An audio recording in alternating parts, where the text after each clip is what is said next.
أن أشكر نعمتك التي رب أوزعني أن أشكر نعمتك التي أنعمت علي وعلى والدي وأن أعمل صالحا ترضاه وأصلح لي في ذريتي إني تبت إليك وإني من المسلمين أولئك الذين نتقبل عنهم أحسن ما عملوا ونتجاوز عن سيئاتهم في أصحاب الجنة وعد الصدق الذي كانوا يوعدون والذي قال لوالديه أف لكما أتعدانني أن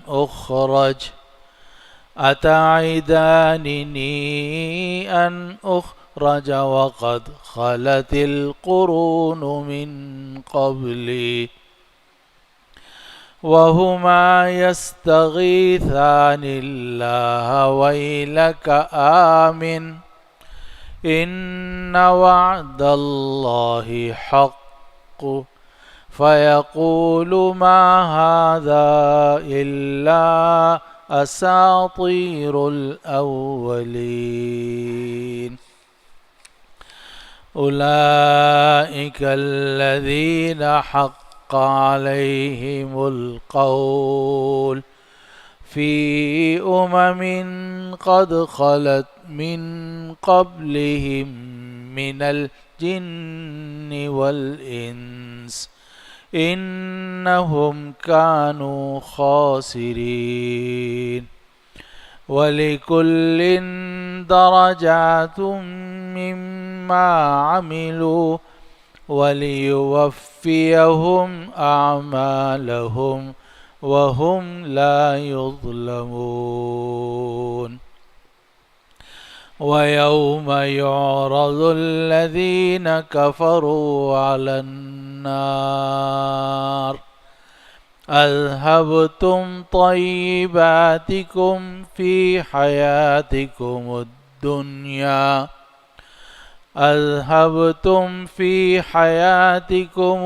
الدنيا واستمتعتم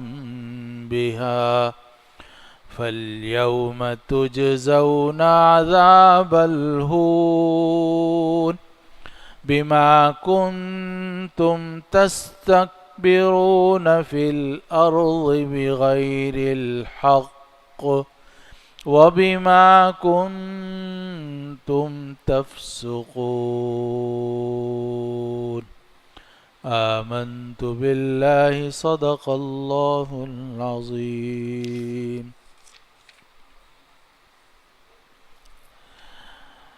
اور ہم نے انسان کو وصیت کی کہ اپنے والدین کے ساتھ اچھا سلوک کرو. انسان کی ماں نے تکلیف اٹھا کر اسے پیٹ میں رکھا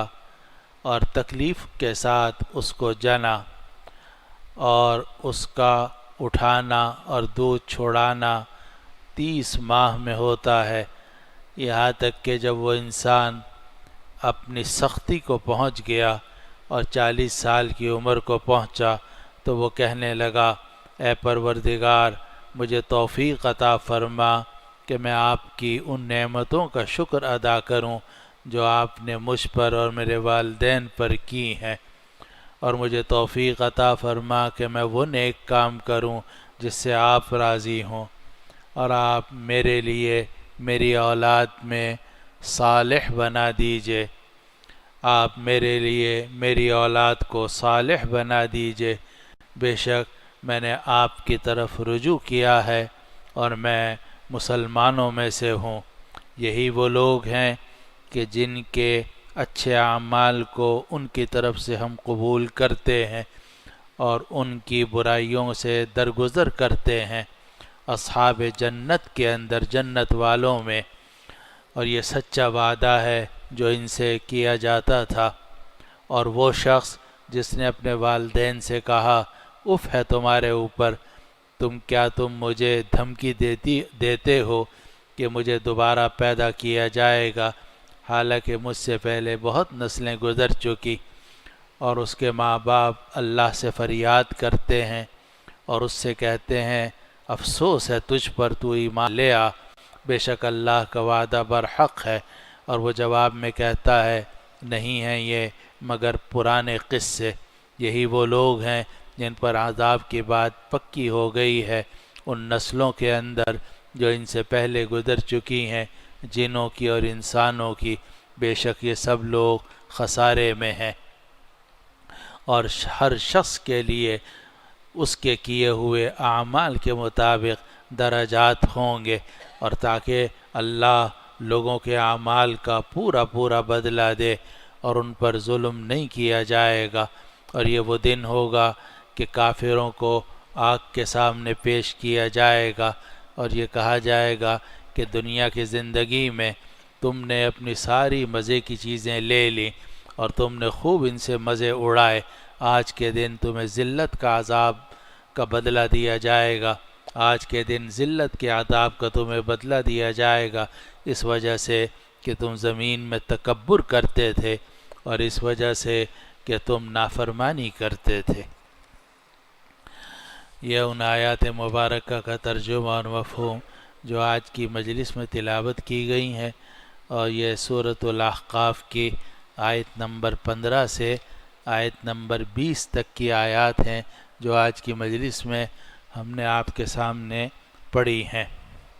اس کی جو پہلی آیت ہے آیت نمبر 15، اس میں اللہ سبحانہ و تعالی نے یہ بات ذکر فرمائی کہ ہم نے انسان کو یہ حکم دیا ہے اور یہ وصیت کی ہے کہ وہ اپنے والدین کے ساتھ حسن سلوک کرے۔ اور اس آیت نمبر 15 کا پچھلی دو آیتوں سے یعنی آیت نمبر 13 اور 14 سے یہ تعلق ہے کہ آیت نمبر 13 اور 14 میں جو گزشتہ ہفتے بیان کی گئی تھی، اللہ تعالیٰ نے یہ بات ارشاد فرمائی تھی کہ جنتی وہ لوگ ہیں جو ایک مرتبہ یہ کہتے ہیں کہ ربنا اللہ، ہمارا پروردگار اللہ ہے، اور پھر اس کے اوپر جم جاتے ہیں، استقامت اختیار کرتے ہیں۔ اور آگے فرمایا تھا کہ یہ جنتی لوگ ہیں، نہ ان پر خوف ہوگا نہ یہ غمگین ہوں گے۔ تو ان جنتی لوگوں کی جو بنیادی صفت ذکر کی گئی تھی وہ تو یہ تھی کہ قالوا ربنا اللہ ثم استقاموا، کہ انہوں نے یہ کہا کہ ہمارا پروردگار اللہ ہے اور پھر اس پر استقامت اختیار کی۔ آیت نمبر 15 میں یہ بات بتائی جا رہی ہے کہ یہ جو جنتی لوگ ہیں یہ صرف اللہ ہی کا حق ادا نہیں کرتے بلکہ بندوں کا بھی حق ادا کرتے ہیں۔ اور آپ جانتے ہیں کہ بندوں میں رسول اللہ صلی اللہ علیہ وسلم کے بعد سب سے زیادہ حق ہے والدین کا۔ تو اللہ سبحانہ و تعالی نے آیت نمبر 15 میں والدین کے ساتھ حسن سلوک کرنے کا حکم دیا ہے۔ تو بات یہاں سے شروع کی اللہ تعالیٰ نے کہ وَوَصَّيْنَا الْإِنسَانَ بِوَالِدَيْهِ إِحْسَانًا، کہ ہم نے انسان کو وصیت کی کہ اپنے والدین کے ساتھ اچھا سلوک کرو۔ وصینا کا معنی وصیت کرنا، اور آپ جانتے ہیں کہ عام طور سے وصیت اس بات کو کہا جاتا ہے کہ جو آدمی اپنے انتقال کے وقت، انتقال سے کچھ پہلے بتاتا ہے کہ بھئی میرے مرنے کے بعد ان چیزوں کا تم خیال رکھنا، یہ کام کر لینا، تو اسے اردو میں کہا جاتا ہے، عربی میں بھی یہ کہا جاتا ہے کہ اس نے وصیت کی۔ تو اللہ سبحانہ و تعالی نے یہاں وصینا کا لفظ اختیار فرمایا، اور یہ بتانے کے لیے کہ جس طرح انسانوں میں وصیت جب آدمی کرتا ہے تو اس کا اپنا کوئی فائدہ نہیں ہوتا بلکہ محض مخاطبوں پر شفقت مقصود ہوتی ہے۔ ایک آدمی دنیا سے جا رہا ہے، دنیا سے جانے سے پہلے وہ وصیت کرتا ہے کہ دیکھو بھائی، نماز پڑھنا، ایک دوسرے کے حقوق ادا کرنا، والدین کے ساتھ حسن سلوک کرنا. اب یہ سب باتیں وہ ہیں کہ جس کی وہ نصیحت کر رہا ہے اور اس میں اس کا اپنا کوئی فائدہ نہیں ہے. تو اللہ سبحانہ و تعالی نے اپنے احکام کو وصیت کے ساتھ تعبیر کیا، یہ بتانے کے لیے کہ ہم جو تمہیں وصیت کر رہے ہیں، ہم جو تمہیں نصیحت کر رہے ہیں کہ اپنے والدین کے ساتھ حسن سلوک کرنا، اس میں سراسر تمہارا ہی فائدہ ہے. اللہ سبحانہ و تعالی کا تو کوئی فائدہ ہونے کا سوال ہی نہیں ہے. تو فرمایا وَوَصَّيْنَا الْإِنسَانَ بِوَالِدَيْهِ إِحْسَانًا، اور ہم نے انسان کو وصیت کی اپنے والدین کے ساتھ حسن سلوک کی. یعنی ہم نے انسان کو وصیت کی کہ تم اپنے والدین کے ساتھ حسن سلوک کرنا. اسی لیے کہا جاتا ہے کہ والدین کے ساتھ حسن سلوک کرنا فرض ہے. والدین کے ساتھ حسن سلوک کرنا فرض ہے، اور والدین کے ساتھ بدسلوکی کرنا گناہ کبیرہ ہے. گناہ کبیرہ ہے. چاہے آدمی کے داڑھی ہو، 5 وقت کا نمازی ہو، اور پاجامہ بھی ٹخنوں سے اونچا ہو، سب کچھ ہو، لیکن اگر وہ والدین کے ساتھ، اپنے والدین کے ساتھ بدسلوکی کر رہا ہے تو وہ فاسق ہے اور گناہ کبیرہ کا مرتکب ہے. اور یہ بھی ہمیشہ ذہن میں رکھنا چاہیے کہ اللہ سبحانہ و تعالی نے یہ حکم دیا ہے کہ والدین کے ساتھ حسن سلوک کرو، اور والدین کے ساتھ بدسلوکی کو حرام قرار دیا، یہاں تک کہ اف کہنے سے بھی منع کیا ہے. لیکن والدین کی اطاعت ہر صورت میں فرض نہیں ہے. اگر والدین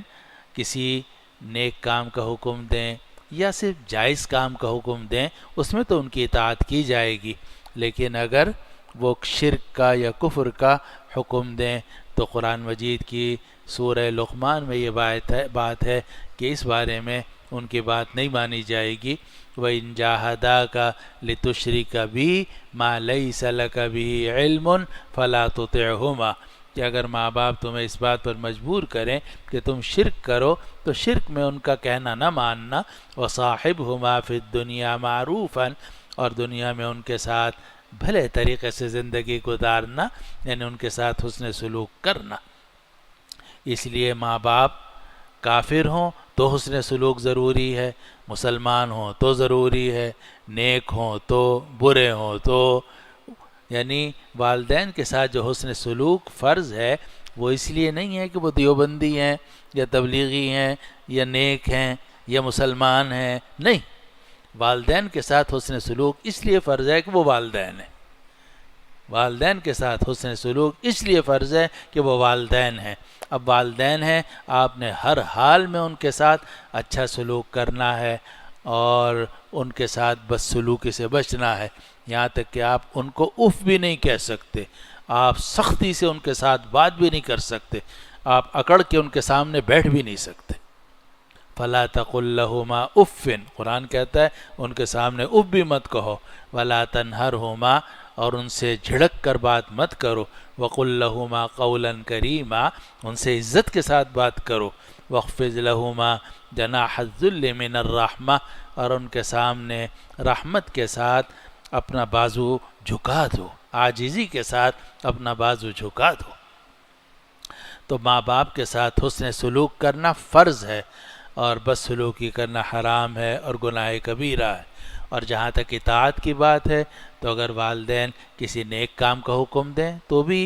اس پر عمل کیا ہی جائے گا. اگر والدین کسی جائز کام کا حکم دیں اور آپ کے بس میں ہو تو آپ کے لیے ضروری ہے کہ اس جائز کام کو آپ کر گزریں.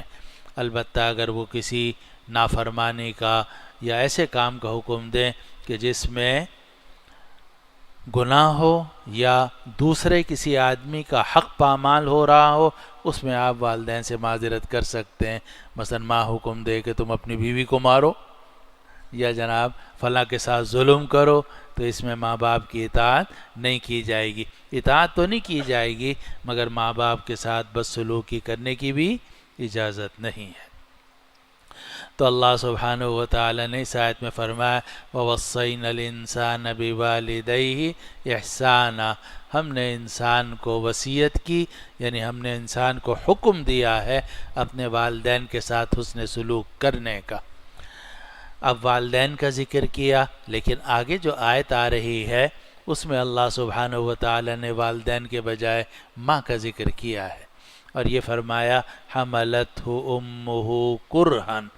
اس کی ماں نے اس کو اٹھایا پیٹ کے اندر بڑی تکلیف کے ساتھ، ماں نے اسے اٹھایا تکلیف کے ساتھ۔ حمل کی جو مدت ہے وہ ماں کے لیے مشکل ہوتی ہے، 6 مہینے سے لے کر 9 مہینے تک کا حمل ہوتا ہے۔ اب اس میں کبھی ماں کو الٹیاں ہو رہی ہیں، کبھی تکلیف ہو رہی ہے، چلنا پھرنا مشکل ہو جاتا ہے، اور طرح طرح کی تکلیفیں کھڑی ہوتی ہیں ماں کو۔ تو اللہ سبحانہ و تعالی تو ماں کی تکلیفوں کو بہت جاننے والے ہیں، اس لیے اللہ تعالیٰ نے خود اس کی تکلیف کو ذکر کیا اور فرمایا حملتہ امہ کرہن، اس کی ماں نے اس کو اٹھایا پیٹ کے اندر بڑی تکلیف کے ساتھ۔ معلوم ہو کہ جس زمانے میں خاتون کو حمل ٹھہرا ہو اس پر رحم کھانا چاہیے، جس زمانے میں گھر کی کسی خاتون پر کو حمل ٹھہرا ہوا ہو اس کے ساتھ بہت ہی رحم کرنا چاہیے، اس کا خیال کرنا چاہیے، یہ اس لیے کہ اندرونی طور سے تو وہ ویسے ہی تکلیف کے ساتھ تکلیف میں گزر رہی ہے،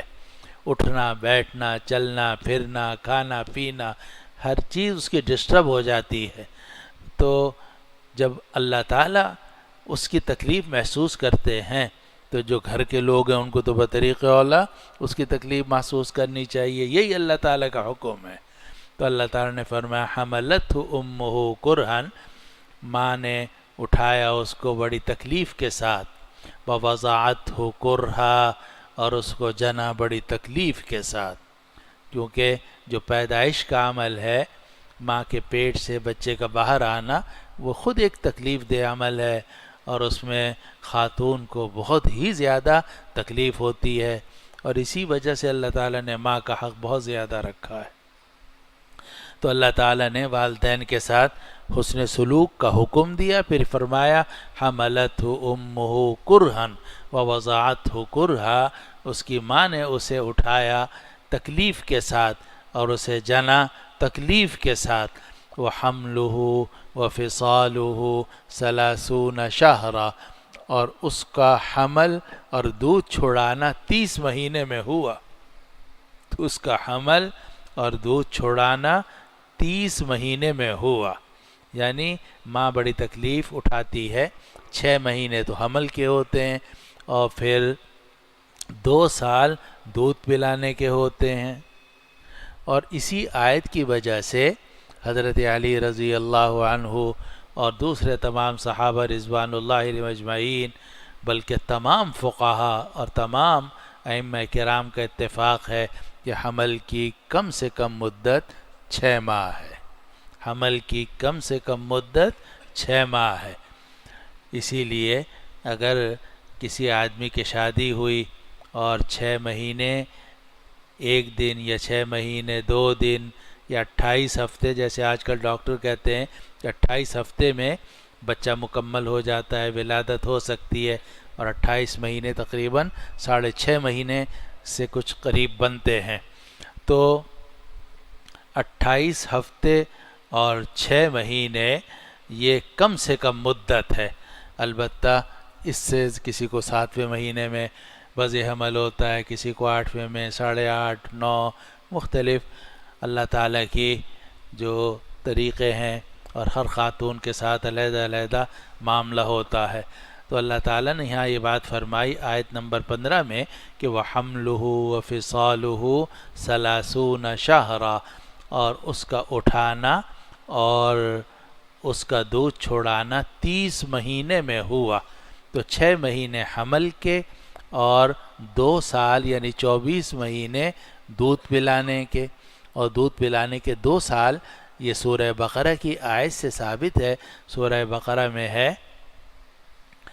کہ وَالْوَالِدَاتُ يُرْضِعْنَ اولادہن حولین کاملین لمن اراد ان یتم الرضاعہ، کہ والدات جو ہیں مائیں اپنے بچوں کو دودھ پلائیں گی مسلسل 2 سال تک۔ چنانچہ جمہور علماء جس میں امام مالک، امام شافعی، امام احمد ابن حنبل، حتیٰ کہ امام ابو حنیفہ رحمۃ اللہ علیہ کے جو رفقاء ہیں وہ بھی امام ابو حنیفہ کے خلاف سب متفق ہیں اس بات پر کہ دودھ پلانے کی زیادہ سے زیادہ مدت 2 سال ہے۔ اس لیے کہ قرآن نے سورہ بقرہ کی آیت میں یہ بات فرمائی کہ مائیں اپنے بچوں کو دودھ پلائیں گی 2 سال مکمل، لمن اراد ان یتم الرضاعہ، جو دودھ پلانے کی مدت پوری کرنا چاہے۔ معلوم ہو کہ اگر 1.5 سال، 1.25 سال میں بھی بچہ اس قابل ہو جائے کہ وہ باہر کی چیزیں کھا سکے اور ماں کے دودھ کی اس کو ضرورت نہ رہے تو 1.25 سال میں بھی آپ چھوڑا سکتے ہیں، لیکن زیادہ سے زیادہ اگر آپ رضاعت کی مدت پوری کرنا چاہتے ہیں تو 2 سال ہے۔ لمن اراد ان یتم الرضاعہ۔ صرف امام ابو حنیفہ رحمۃ اللہ علیہ واحد امام ہیں جو یہ کہتے ہیں کہ جو دودھ جو ہے وہ 2.5 سال تک بھی اگر پلایا جائے تو اس سے رضاعت کا حکم ثابت ہو جاتا ہے، مگر یہ اس قول کو کم ہی اختیار کیا گیا، اور احناف رحمہم اللہ اور تمام ائمہ کا زیادہ راجح مذہب یہ ہے کہ دودھ پلانے کی زیادہ سے زیادہ مدت 2 سال۔ اور بعض علماء نے ایک عجیب بات کہی، انہوں نے کہا کہ یہ جو قرآن مجید میں آ رہا ہے کہ وَحَمْلُهُ وَفِصَالُهُ 30 شہرا، تو عام طور سے حمل تو 8-9 مہینے ہوتا ہے، لیکن قرآن مجید نے حمل اور دودھ پلانے کی مدت کل ملا کے 2.5 سال ذکر کی، اور وجہ اس کی یہ ہے کہ جو حمل کی ابتدائی مدت ہے جس میں حمل ٹھہرتا ہے اس میں تو بسا اوقات ماں کو بھی نہیں پتہ چلتا کہ حمل ٹھہر گیا ہے، اور لوگوں کو بھی نہیں پتہ چلتا، اور 2-3 مہینے تو اسی طریقے سے گزر جاتے ہیں کہ ماں کو کوئی تکلیف زیادہ نہیں ہوتی بھی ہے تو معمولی ہوتی ہے، لیکن جب آخری 6 مہینے ہوتے ہیں اس میں ماں کو تکلیف بڑھنی شروع ہو جاتی ہے۔ اس لیے اللہ سبحانہ و تعالی نے 6 مہینے حمل کی مدت ذکر کی اور 2 سال مدت رضاعت ذکر کی ہے۔ تو ماں جو ہے وہ حمل کی جو مدت ہے اس میں بھی تکلیف اٹھاتی ہے، پھر اس کے بعد جب بچہ پیدا ہو جاتا ہے تو اس کے کپڑے بدلنا، اسے پاک صاف رکھنا، اس کو نہلانا دھلانا، اس کے بھوک کا خیال کرنا، اس کی تکلیف کا احساس کرنا، یہ سارا کا سارا کون کرتی ہے؟ ماں کرتی ہے۔ تو اللہ سبحانہ و تعالی نے ماں کی تکلیفوں کا خاص طور پر ذکر کیا اور یہ فرمایا وَحَمْلُهُ وَفِصَالُهُ 30 شہرا، کہ ماں اس کو اٹھاتی ہے اور اس کا دودھ چھوڑاتی ہے 30 ماہ تک۔ اور یہ جو ماں کی تکلیف کا ذکر کیا، اسی وجہ سے نبی کریم صلی اللہ علیہ وسلم سے جب پوچھا گیا کہ ایک صحابی آئے، عرض کیا کہ یا رسول اللہ میں اپنے کس رشتہ دار کے ساتھ حسن سلوک کروں؟ فرمایا اپنی ماں کے ساتھ۔ انہوں نے عرض کیا جی پھر کس کے ساتھ حسن سلوک کروں؟ فرمایا اپنی ماں کے ساتھ۔ پھر پوچھا کہ اس کے بعد کس کے ساتھ حسن سلوک کروں؟ فرمایا اپنی ماں کے ساتھ۔ چوتھی مرتبہ میں آپ نے فرمایا ثم اباک، کہ پھر اپنے والد کے ساتھ۔ اسی لیے علماء نے لکھا کہ اولاد کو چاہیے کہ وہ ماں کی خدمت زیادہ سے زیادہ کرے، اطاعت تو کرے باپ کی، کیونکہ باپ سمجھدار ہوتا ہے، حالات سے واقف ہوتا ہے، تعلیم و تربیت زیادہ بہتر جانتا ہے۔ ماں کو اتنا اندازہ باہر کے ماحول کا، تعلیم و تربیت کا اور مسائل کا اتنا اندازہ نہیں ہوتا، اس لیے بچوں کو چاہیے کہ تربیت کے اندر باپ کی اطاعت کریں، لیکن جب خدمت کا موقع آئے تو سب سے پہلے خدمت کس کی کریں؟ ماں کی کریں۔ اسے لکھا ہے کہ اگر ماں بھی کوئی چیز مانگے، باپ بھی مانگے، پہلے کس کو دی جائے گی؟ بچوں کو چاہیے کہ ماں کو پیش کریں، کیونکہ ماں کا حق مقدم ہے۔ تو اللہ سبحانہ و تعالی نے ماں کی تکلیفوں کا، خواتین کی تکلیفوں کا قرآن مجید کے اندر صاف صاف ذکر کیا اور فرمایا کہ حملتہ امہ کرہا ووضعتہ کرہا، اس کی ماں نے اسے اٹھایا بڑی تکلیف کے ساتھ اور پھر جنا بڑی تکلیف کے ساتھ، وحملہ وفصالہ ثلاثون شہرا، اور یہ اٹھانا اور اس کا دودھ چھڑانا 30 مہینے میں ہوتا ہے۔ آگے فرمایا حتی اذا بلغ اشدہ وبلغ 40 سنۃ، یہاں تک کہ جب وہ انسان اپنی قوت کو پہنچ گیا، یعنی اس کی جسمانی قوت مکمل ہو گئی، وبلغ 40 سنۃ، اور پھر وہ پہنچ گیا 40 سال کی عمر کو، قال رب اوزعنی، تو اس نے کہا کہ اے پروردگار مجھے توفیق عطا فرما، ان اشکر نعمتک التی انعمت علی وعلی والدی، مجھے توفیق عطا فرما کہ میں آپ کی ان نعمتوں کا شکر ادا کروں جو آپ نے مجھ پر اور میرے والدین پر کی ہیں، وان اعمل صالحا ترضاہ، اور میں ایسا نیک کام کروں جس سے آپ راضی ہوں، واصلح لی فی ذریتی، اور میرے لیے میری اولاد کو صالح بنا دیجئے، انی تبت الیک و انی من المسلمین، میں نے آپ کی طرف توبہ کی ہے، یعنی رجوع کیا ہے، اور بے شک میں آپ کے فرما برداروں میں سے ہوں۔ اب یہ جو آیت ہے کہ حتی اذا بلغ اشدہ، یہاں تک کہ جب وہ آدمی اپنی شدت کو پہنچ گیا، یعنی اس کے اعضاء مکمل طور پر مضبوط ہو گئے۔ آپ جانتے ہیں کہ بچہ ہوتا ہے، پھر بچہ لڑکا ہوتا ہے، لڑکا ہونے کے بعد جوان ہوتا ہے، گبرو جوان ہو جاتا ہے، 13-14 سال میں بھی بچہ بالغ ہو جاتا ہے، لیکن اس کے اعضاء کمزور ہوتے ہیں، لیکن جب 18 سال کو پہنچ جاتا ہے تو اس کے اعضاء کے اندر قوت آ جاتی ہے، اور پھر جو اس کی عقل ہے اور تجربہ ہے وہ عام طور سے پورا ہوتا ہے 40 سال کی عمر میں۔ تو اللہ سبحانہ و تعالی نے یہاں 2 لفظ علیحدہ علیحدہ ارشاد فرمائے، پہلے یہ فرمایا کہ حتی اذا بلغ اشدہ، یہاں تک کہ جب وہ اپنی قوت کو پہنچ گیا، یعنی اس کی جسمانی قوت مکمل ہو گئی، وبلغ 40 سنۃ، اور 40 سال کی عمر کو پہنچ گیا، یعنی جب اس کی عقل بھی مکمل ہو گئی۔ اور اکثر مفسرین نے لکھا کہ اس سے مراد جو ہیں سیدنا ابو بکر صدیق رضی اللہ عنہ ہے، اس لیے کہ ان کی جب عمر 18 سال کی تھی تو ان کی دوستی شروع ہوئی نبی کریم صلی اللہ علیہ وسلم سے، اور انہوں نے نبی کریم صلی اللہ علیہ وسلم کے ساتھ مل کر بکریاں بھی چرائیں اور شام کا سفر بھی کیا، اور تجارتی سفر میں نبی کریم صلی اللہ علیہ وسلم کے ساتھ ساتھ رہے۔ پھر جب نبی کریم صلی اللہ علیہ وسلم کی بعثت ہوئی اور نبی کریم صلی اللہ علیہ وسلم کی عمر 40 سال تھی، جب وحی آنی شروع ہوئی تو ابو بکر صدیق رضی اللہ عنہ کی عمر اس وقت میں 38 سال تھی۔ تو سب سے پہلے جو مسلمان ہونے والے 4 آدمی تھے، ایک خاتون، ایک بچہ، ایک غلام، ایک آزاد، تو ان میں آزاد جو تھے وہ حضرت ابو بکر صدیق رضی اللہ عنہ تھے، انہوں نے نبی کریم صلی اللہ علیہ وسلم کے ہاتھ پر اسلام قبول کیا، اور جب 2 سال مزید ہو گئے پھر انہوں نے یہ دعا مانگی کہ رب اوزعنی ان اشکر نعمتک التی انعمت علی وعلی والدی۔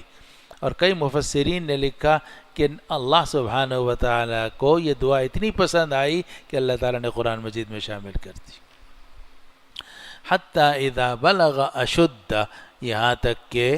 جب وہ آدمی اپنی جسم کی مضبوطی کو پہنچ گیا، وبلغ 40 سنۃ، اور 40 سال کی عمر کو پہنچ گیا، قال رب اوزعنی،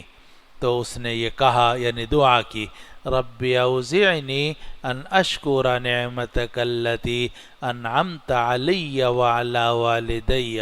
اے پروردگار مجھے توفیق عطا فرما کہ میں شکر ادا کروں آپ کی ان نعمتوں کا جو آپ نے مجھ پر اور میرے والدین پر کی ہیں۔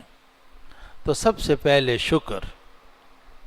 اس بات کا شکر کہ اللہ نے ہمیں انسان بنایا، مسلمان بنایا، اور جو نعمتیں سامنے نظر آ رہی ہیں ان پر شکر، اور والدین پر جو نعمتیں ہیں ان کا شکر۔ تو یہ دعا مانگی کہ اے پروردگار مجھے توفیق عطا فرما کہ میں شکر ادا کروں آپ کی ان نعمتوں کا جو آپ نے مجھ پر کی ہیں اور میرے والدین پر کی ہیں۔ آگے جو جملہ ہے وہ عجیب جملہ ہے، وہ ہم سب کو یاد رکھنا چاہیے، اور وہ یہ ہے کہ وَأَنْ أَعْمَلَ صَالِحًا تَرْضَىٰ، اے پروردگار مجھے توفیق عطا فرما کہ میں وہ نیک کام کروں جس سے آپ راضی ہو۔ اے پروردگار مجھے توفیق عطا فرما کہ میں وہ نیک کام کروں جس سے آپ راضی ہو۔ اور یہ عجیب جملہ ہے، اور یہ جملہ یہاں بھی آیا ہے، اور یہ جملہ جو ہے یہ سورہ النمل کے اندر بھی آیا ہے،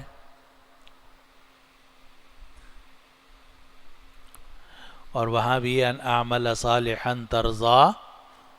وادخلنی برحمتک فی عبادک الصالحین۔ وہاں سلیمان علیہ السلام کا جو واقعہ چل رہا ہے اس میں بھی یہ جملہ آیا ہے، اور یہاں بھی یہ جملہ آیا۔ قرآن مجید نے 2 جگہوں میں اس جملے کو ذکر کیا ہے، اور اس میں ایک بڑی حقیقت کی طرف اشارہ ہے جو ہم سب کو ہمیشہ یاد رکھنی چاہیے اور سمجھنا چاہیے اس حقیقت کو۔ وہ یہ ہے کہ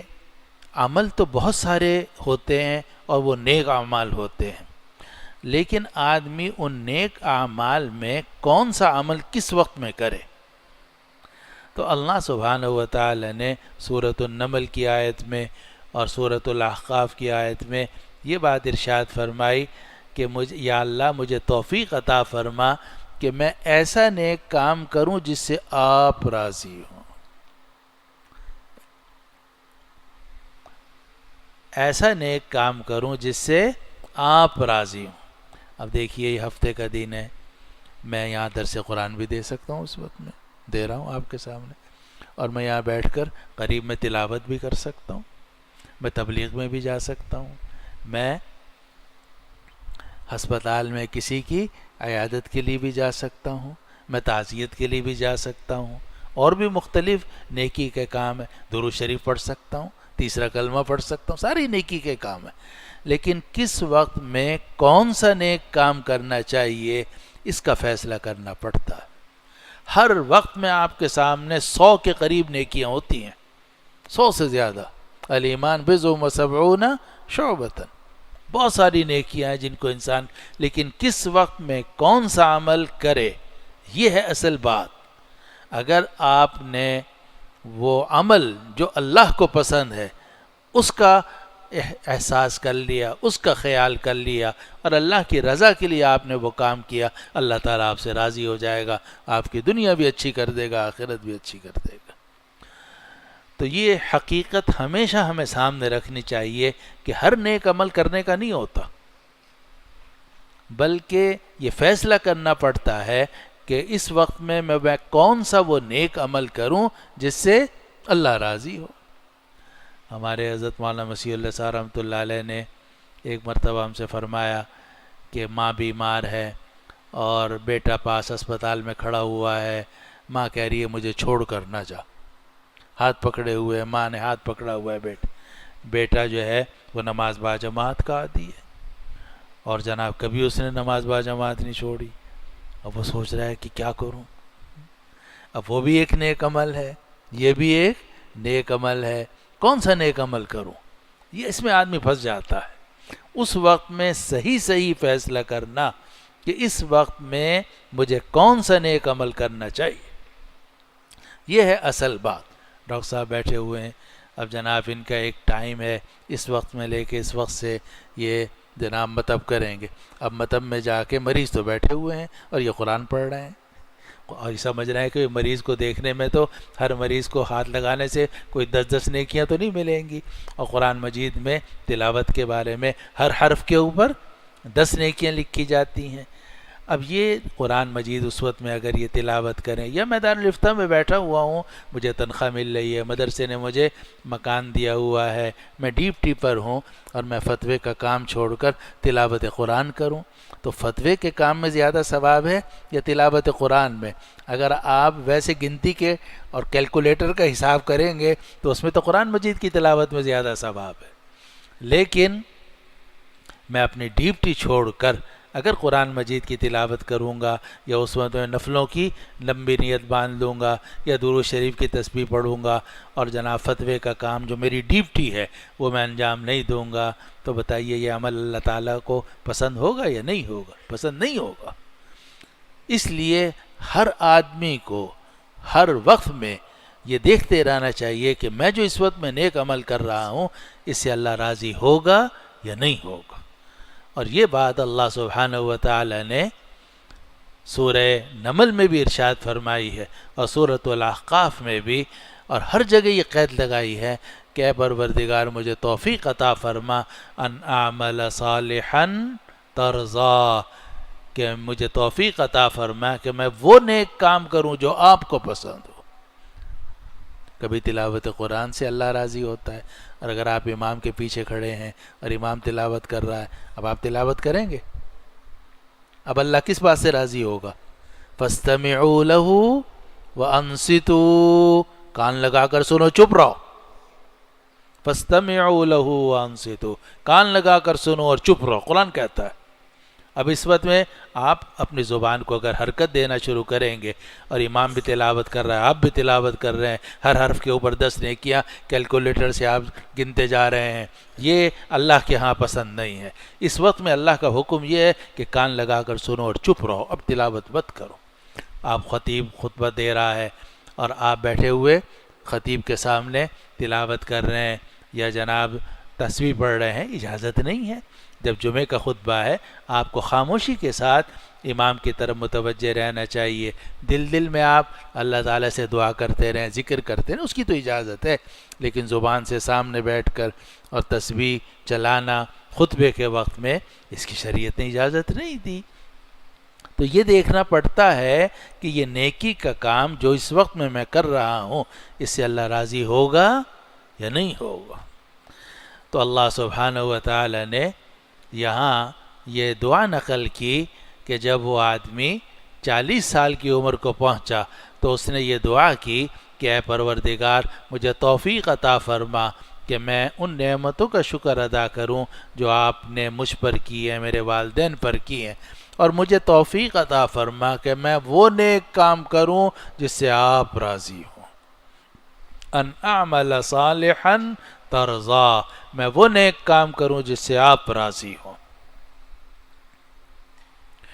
واصلح لی فی ذریتی، اور میری اولاد میں میرے لیے اصلاح کر دیجئے، میری اولاد کی میرے لیے اصلاح کر دیجئے، میری خاطر سے آپ میری اولاد میں اصلاح کر دیجئے، ان کو صلاح کی، نیکی کی توفیق عطا فرما دیجئے، ان کو صالحین میں شامل کر دیجئے۔ اور یہاں ہے واصلح لی فی ذریتی، اور سورۃ النمل میں اسی کو دوسرے طریقے سے تعبیر کیا گیا، ان اعمل صالحا ترضا وادخلنی برحمتک فی عبادک الصالحین۔ وہاں تو اپنا ذکر ہے کہ مجھے اپنے نیک بندوں میں شامل فرما دیجئے، اور یہاں اللہ تعالیٰ نے جو دعا سکھائی اس میں اولاد کا ذکر کیا، اور یہ فرمایا کہ یہ دعا کی واصلح لی فی ذریتی، کہ یا اللہ میرے لیے میری اولاد میں صلاح پیدا فرما دیجئے، یعنی میری اولاد کو صالح بنا دیجئے، نیک بنا دیجئے۔ آگے فرمایا انی تبت الیک و انی من المسلمین، میں نے آپ کی طرف رجوع کیا ہے اور میں مسلمانوں میں سے ہوں۔ انی تبت الیک کا ترجمہ آپ یہ بھی کر سکتے ہیں، یا اللہ میں نے آپ سے توبہ کی ہے، اور توبہ کے معنی ہوتے ہیں رجوع کرنے کے، تو آپ یہ ترجمہ بھی کر سکتے ہیں انی تبت الیک، بے شک میں نے آپ کی طرف رجوع کیا ہے، وَإِنِّي مِنَ الْمُسْلِمِينَ، اور میں مسلمانوں میں سے ہوں، مسلمانوں میں سے ہوں یعنی فرما برداروں میں سے ہوں۔ اللہ سبحانہ و تعالی نے اس مرد مسلمان کا ذکر کیا کہ جب وہ 40 سال کی عمر کو پہنچا اس نے یہ دعا کی، اور پھر آگے قرآن کہتا ہے اولئک الذین نتقبل عنہم احسن ما عملوا، یہی وہ لوگ ہیں کہ جن کے اچھے اعمال کو ان سے ہم قبول کرتے ہیں، وَنَتَجَاوَزُ عَنْ سَيِّئَاتِهِمْ فِي أَصْحَابِ الْجَنَّةِ، اور ان کی برائیوں سے ہم درگزر کرتے ہیں جنتیوں میں شامل کر کے، وعد الصدق الذی کانوا یوعدون، یہ سچا وعدہ ہے جو ان سے کیا جاتا تھا، یعنی ان کو اہل جنت میں شامل کیا جائے گا، جنت میں ان کو پہنچایا جائے گا، اور یہ سچا وعدہ ہے جو ان سے کیا جاتا تھا۔ تو آیت نمبر 16 میں فرمایا گیا اولئک الذین نتقبل عنہم احسن ما عملوا، یہی وہ لوگ ہیں کہ جن سے ہم قبول کرتے ہیں ان کے اچھے اعمال کو، وَنَتَجَاوَزُ عَنْ سَيِّئَاتِهِمْ فِي أَصْحَابِ الْجَنَّةِ، اور جن کی برائیوں سے ہم درگزر کرتے ہیں فی اصحاب الجنہ، اصحاب الجنہ میں شامل کر کے، وعد الصدق الذی کانوا یوعدون، سچا وعدہ ہے جو ان سے کیا جاتا تھا۔ اب یہ دو آیتیں ہوئی ہیں، آیت نمبر 15 اور 16۔ آج وقت ختم ہو گیا، اسی کا ترجمہ دوبارہ سن لیجئے۔ اور ہم نے انسان کو حکم دیا اپنے والدین کے ساتھ حسن سلوک کرنے کا، اس کی ماں نے اسے اٹھایا بڑی تکلیف کے ساتھ اور اسے جنا بڑی تکلیف کے ساتھ، اور اس کا اٹھانا اور دودھ چھڑانا 30 مہینے میں ہوا، یہاں تک کہ جب وہ اپنی طاقت کو پہنچ گیا اور 40 سال کی عمر کو پہنچ گیا تو وہ کہنے لگا اے پروردگار مجھے توفیق عطا فرما کہ میں شکر کروں آپ کی ان نعمتوں کا جو آپ نے مجھ پر کی ہیں اور میرے والدین پر کی ہیں، اور میں وہ نیک کام کروں جس سے آپ راضی ہوں، اور آپ میرے لیے میری اولاد میں صلاح پیدا کر دیجئے، بے شک میں نے آپ کی طرف رجوع کیا ہے اور میں مسلمانوں میں سے ہوں۔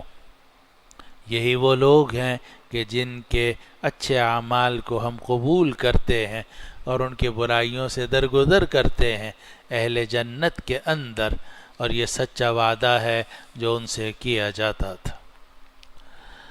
دعا کر لیجیے۔ اور آپ کو پتہ ہے کہ کل یہ 22 مارچ کو یہ بڑا حادثہ ہوا، اور ہمارے محسن شیخ الاسلام حضرت مولانا محمد تقی عثمانی صاحب دامت برکاتہم مدظلہم العالی پر قاتلانہ حملہ ہوا، جو ہم سب کے محسن بھی ہیں، عالم اسلام کی عظیم ترین شخصیت بھی ہیں۔ اللہ تعالیٰ نے غیب سے مدد فرمائی، قاتلانہ حملہ بڑا سخت تھا، چاروں طرف سے گولیوں کی بوچھاڑ تھی، 2 گارڈ شہید ہو گئے، ایک ڈرائیور سخت زخمی حالت میں موت و حیات کی کشمکش میں ہے، ایک ڈرائیور بھی بہت زخمی ہوا مگر اس کی جان خطرے میں نہیں ہے، اور بڑا نقصان ہوا ان شہادتوں کا۔ لیکن ساتھ ساتھ اس بات پر اللہ تعالیٰ کا شکر ہے کہ اللہ تعالیٰ نے ہمارے حضرت کو اور ان کے اہل خانہ کو محفوظ رکھا۔ حضرت تھے اور حضرت کی اہلیہ محترمہ تھیں، ایک پوتا تھا حضرت کا 4-5 سال کا، اور دوسری پوتی تھی 6 سال کی یا 5 سال کی۔ اللہ تعالیٰ نے ان سب کی حفاظت فرمائی۔ اللہ سبحانہ و تعالیٰ ان ظالموں اور قاتلوں سے ہمیں نجات عطا فرمائے، ہمارے ملک میں امن و امان قائم فرمائے، اور ہمارے ان تمام اکابر کی اللہ تعالیٰ حفاظت فرمائے۔ دعا کر لیجیے۔ الحمد للہ رب العالمین والعاقبۃ للمتقین والصلاة والسلام علی سیدنا و شفیعنا و مولانا محمد وعلی آلہ واصحابہ اجمعین یا ارحم الراحمین یا رب العالمین۔ ہمارے اس جمع ہونے کو اپنی بارگاہ میں قبول فرما لیجئے۔ یا اللہ، آج جو ہم نے آیت نمبر 15 میں اور 16 میں دعا سیکھی ہے، یا اللہ وہ دعا ہمیں مانگنے کی توفیق عطا فرما، اپنی بارگاہ میں اسے قبول فرما۔ رب اوزعنی ان اشکر نعمتک التی انعمت علی وعلی والدی وان اعمل صالحا ترضاه واصلح لی فی ذریتی انی تبت الیک وانی من المسلمین۔ یا اللہ ہمیں توفیق عطا فرما کہ ہم آپ کی نعمتوں کا شکر ادا کریں جو آپ نے ہم پر، ہمارے والدین پر کی ہیں۔ یا اللہ ہمیں توفیق عطا فرما کہ ہم وہ نیک کام کریں جس سے آپ راضی ہوں۔ یا اللہ ہماری اولاد کو صالح بنا دیجئے۔ یا اللہ ہم آپ سے توبہ کرتے ہیں اور آپ کے سامنے سر تسلیم خم کرتے ہیں۔ یا اللہ ہماری اس دعا کو قبول فرما۔ یا اللہ جو کچھ یہ حادثہ پیش آیا اس میں جو شہادتیں ہوئیں، یا اللہ ان کو اجر عظیم عطا فرما، اجر جزیل عطا فرما، ان کے پاس پسماندگان کو صبر جمیل عطا فرما۔ جو لوگ ہسپتال میں داخل ہیں یا اللہ انہیں صحت کاملہ، شفاء کاملہ عاجلہ نصیب فرما۔ یا اللہ ہمارے حضرت کو اور تمام اکابر علماء اور مشائخ کو یا اللہ صحت و عافیت کے ساتھ عمر دراز عطا فرما، ان کی حفاظت فرما۔ یا اللہ ظالموں، قاتلوں اور ڈاکوؤں اور غنڈوں سے یا اللہ ہمیں نجات عطا فرما۔ یا اللہ یا انصاف کی حکمرانی فرما، عدل و انصاف کی حکومت قائم فرما، ظالموں سے، قاتلوں سے ہماری حفاظت فرما، ان سے ہمیں نجات عطا فرما۔ اللہم وفقنا لما تحب وترضى من القول والعمل والفعل والنیت والهدی انک على كل شيء قدیر۔ سبحان ربک رب العزة عما یصفون وسلام على المرسلین والحمد للہ رب العالمین برحمتک یا ارحم الراحمین۔